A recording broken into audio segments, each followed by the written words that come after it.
Pálava Frizzante, ročník 2024, polosuché perlivé víno, opäť je perlivého typu, alebo Frizzante, sú vyrobené dosýtením oxidu uhličitého.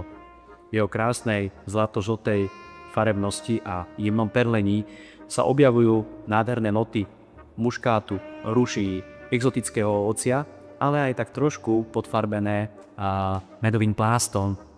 Je to víno, ktoré pochádza z jednej najkrajších aromatických odrôd novošľachtenia Tramín červený do Thurgau a v chuti je podporené zvyškovým cukrom, ktorý v rovnováhe s kyselinou vytvorí nádhernú chuťový zážitok. Toto víno môžete kombinovať napríklad z ovocí, s rizotom, s letnými jedlami, so zelenými, ale takisto aj s mahko dusenou, pernatou divinou, prípadne rôznymi úpravami hydinového mäsa. Doporučujem ho takisto ako ľahký dezertný typ vína, ktorý sa môže použiť napríklad v prípade piškotového cesta alebo bublaniny.